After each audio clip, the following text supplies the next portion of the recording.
The whisper from below.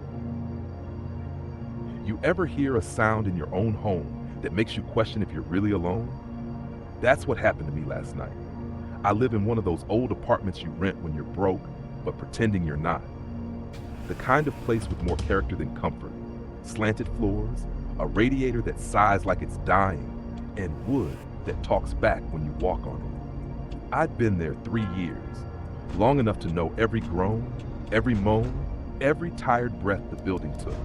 I like the quiet, always have. I work from home, writing technical manuals, the kind of job that makes your brain feel like wet cardboard by 6 p.m. So, when the world goes dark and everyone else goes to bed, that's when I wake up. I'll sit at my desk with a single lamp on, soft yellow light pooling over my notes, and the rest of the room falling into comfortable shadow. The only sounds are the occasional car outside and the ticking of the old wall clock my grandmother left me. That's why, when I first heard the scratching, I noticed immediately. It wasn't loud, not yet, more like a faint rustle, deep under the floorboards. Too deliberate to be the wind, too rhythmic to be pipes. At first I figured, rats, old building, wooden floors, easy guess. I made a mental note to call the landlord in the morning. But as I sat there, the sound came again. Scratch, scratch, pause. Scratch, scratch, scratch, and then silence.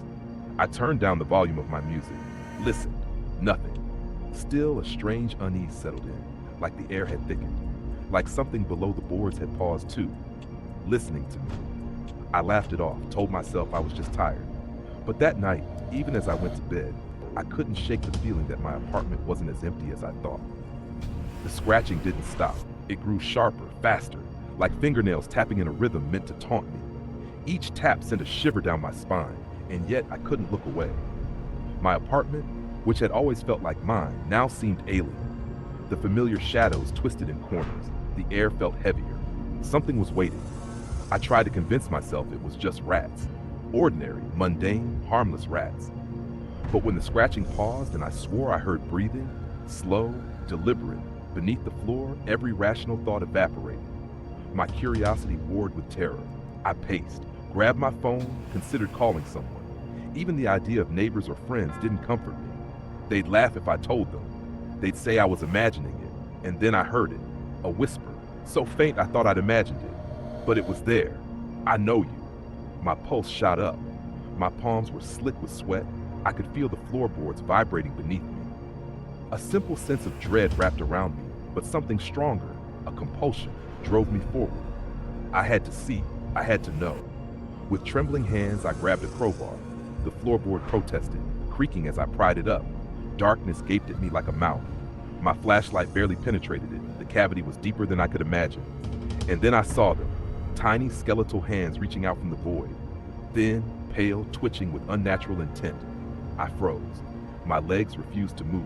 Every instinct screamed to run, to shove the board back down and never look back.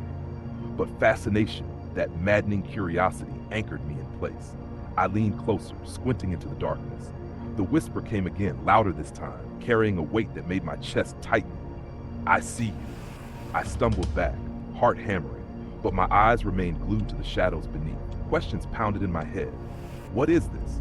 How is it alive? Why me? Every answer seemed worse than the last. And just when I thought I might lose control, the scratching started again. But now it moved around me, under the boards, following my every step. I realized then, with a chill that sank into my bones, that I wasn't just observing whatever this was. I was inside its world, and it knew it had me. The whisper came again, louder, sharper, impossible to ignore. And this time, it said my name, my actual name. I froze. Blood turned cold in my veins. The hands beneath the floorboard twitched and crawled, stretching closer, desperate. Every rational thought I had, the logic, the reason, the explanations, collapsed like a house of cards. My apartment, once my sanctuary, had become a cage. Every sound, every shadow, every flicker of light seemed alive, watching, waiting. I could hear my own heartbeat pounding in my ears, drowning out the scratching, the whispers, everything but the fear that gripped me. I had a choice.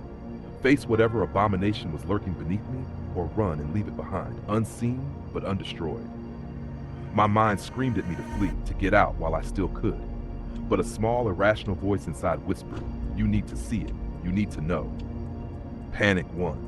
I slammed the floorboard down with all my strength, the wood shuddering against the subfloor. The impact reverberated through the room like a gunshot. The hands flinched, clawing at the edge one last time before disappearing into the darkness below. The whispering stopped. Silence descended. But it was not peace. It was anticipation, as though whatever had been waiting was only biding its time. I stumbled back, heart hammering, chest heaving. My apartment felt smaller, walls pressing in on me, the dim lamplight flickering as if caught in a nervous tremor. The air was thick, almost wet, heavy with a presence I could not see but could feel pressing down from the floor, the walls, the shadows themselves. I wanted to breathe, to tell myself it was over, but every instinct, every sense screamed that the danger hadn't vanished. It had only retreated.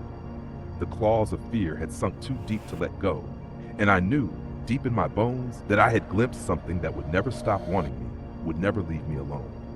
And there, in the oppressive silence that followed, I understood. Some things are not meant to be confronted. Some things wait.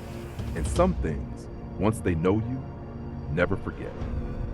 The silence that followed was almost unbearable, thick, suffocating, yet fragile, like it could shatter at any moment. My hands were shaking so badly I could barely hold the flashlight, its beam wobbling across the familiar room that now felt alien. And then, there it was. One last whisper, faint but unmistakable, curling through the floorboards like smoke. Don't leave. I jerked upright, heart hammering, pulse so loud it felt like it was hammering against my skull. My apartment, my safe little world, had become a cage I didn't trust. I could almost imagine tiny skeletal hands scratching beneath the floor, testing the boards, marking their territory. The thought made my skin crawl, yet I couldn't tear my eyes away from the floor. My mind replayed every sound, every whisper, every shadow stretching across the walls. I tried to rationalize, telling myself it had to be something explainable. Rats, the building settling, maybe even a dream I had half sleeping.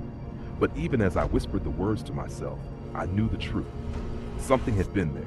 Something that had seen me, spoken my name, and touched the edges of my fear in a way no ordinary thing could. I locked the floorboard back into place, hammering it down like a barricade, imagining it was a door sealing away the impossible. And yet, I found myself checking it obsessively, night after night. Every creak of wood, every soft groan, every shadow flickering across my lamplit walls became a potential signal, a warning that it was still there waiting. Sleep became a battleground. I lay in bed, eyes wide, staring at the floor, listening. Every night I imagined the tiny hands, reaching, stretching, testing for weakness. My apartment no longer offered comfort, only vigilance. I could almost hear its patience, slow, steady, infinite. And yet life moved forward. Work called. The outside world went on. Friends laughed. The town slept, but I carried the memory, the whisper, the sense of something below, patient and unrelenting. Every shadow, every floorboard, every faint creak reminded me, some things aren't gone just because you slam a board down. Some things wait, and some things know your name. I'd survived the night, but the night I realized had survived me too. Even now, years later, I avoid the bare floorboards when I walk across my apartment. My steps are careful, calculated, as if the weight of the boards themselves could summon what I once saw, what I once heard. At night, when the world goes silent and my apartment breathes in its familiar rhythm, I swear I can hear it again. Just a whisper, faint enough that I question my own mind. My curiosity has left scars deeper than fear ever could. I tell myself I'm stronger now, that I've learned my lesson. But some lessons aren't about strength. They're about patience, about the awareness that some things are better left undisturbed. Yet the memory lingers, a shadow of unease under every quiet floorboard, a pulse beneath the familiar, a reminder that curiosity doesn't always let go. Sometimes I wonder, did it retreat, or has it been waiting all along, biding its time? And if it is waiting, would I even recognize the moment it decides to reach for me again? Questions like that keep me awake, staring at the ceiling, listening for the faintest scratch, the softest whisper calling my name. It's a fear that never fully leaves, a presence that never fully disappears. So if you ever hear a sound in your own home, a scratch beneath the floorboards, or even the faintest whisper of your name, what would you do? Would you pry it open, driven by curiosity? Or would you step back, slam the board down, and pray that what waits below remains patient. If you stayed with me until the end, thank you. Make sure to like the video, it helps support the channel and ensures you don't miss any of these stories. Don't forget to subscribe for daily content and share this video with someone who enjoys a good scare. There's another video on your screen right now that you won't want to miss, and I'll see you back here tomorrow. And remember, some things under the floorboards aren't gone. They're just waiting, whispering, watching, always.